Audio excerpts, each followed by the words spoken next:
Tamira, you guys. I was born and raised in Baltimore, Maryland, and my grandmother, my late grandmother, I used to watch her sew the priest's wardrobe, like their robes, and get ready for Sunday.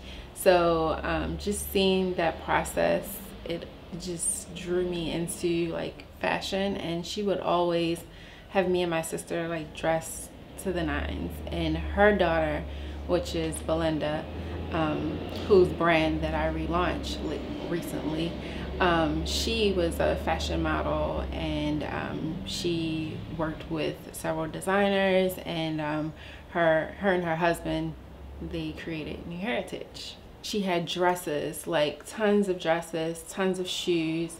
Manola Blahnik was a really good friend of hers, so her closet was just full of like Manola Blahnik shoes with the picture. Like, so it's just like, don't go into that closet, don't touch anything, just watch. I would just see her like get dressed and go to like different like occasions, and I was just like, I want to be like her. Like, I would see her like wear her Chanel suits and just like, okay. A lot of her shoes were like passed down to me before she like passed away. So the reason why I wanted to revive the brand is because it's a part of my history. I want to continue the legacy within the family, and just spread the story, but it's also relevant for today. The brand represents just being you, like just being creative, your creative self, and just honing on to your heritage. Like, a lot of people want to be what they are because of someone in their family has like showed or paved the way. So I definitely, with New Heritage and all the images, I haven't even shown like the images that my uncle like made. Like, it's so many.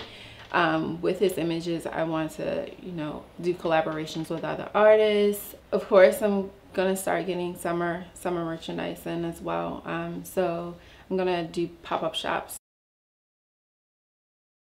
There are days when I just do not feel like even getting out of my bed, but if I put on something that makes me look fabulous, I feel like 10 times better. So fashion can definitely change your mood. There's the times where I actually put on something that I hate, but I'll go out and people are like, oh my goodness, like you look so fabulous. I'm like, girl, I just threw this together. Things may not happen the way you want it to happen, but eventually it will, because I had to go through a lot of roadblocks. Like recently, I, you know, lost my job of 7 years.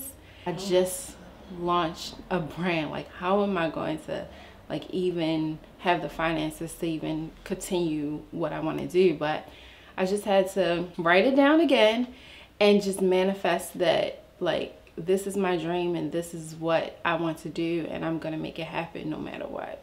It's definitely challenging, but I say stay true to yourself, and like, if that's what your passion is, then go for it.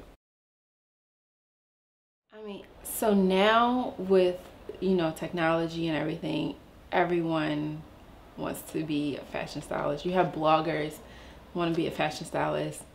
People look at how many followers you have instead of like the actual clients that you have worked with, or even with going to school. Like, I went to fashion school, which a lot of people don't know. They didn't go to school for it. They just know someone that knows someone, and that's how they, you know, get into the industry, which is fine. It's fine, but I think a lot of the people that went to school get overshadowed. Definitely do your research, and definitely follow those who you admire and look at their skill set. I love bookstores. I love looking up the history of other eras and putting that into the designs of New Heritage. And also, I love museums. When I first moved here, I was like in a show and I really didn't want to share my story. because I was afraid of what people would think of it. But I was like, no, like I want to share my story because it's dope, and I want my story to impact other people. So I need to open up my mouth. I want to be a resource. And follow at the New Heritage Brand on Instagram. Check out the website, newheritagebrand.com.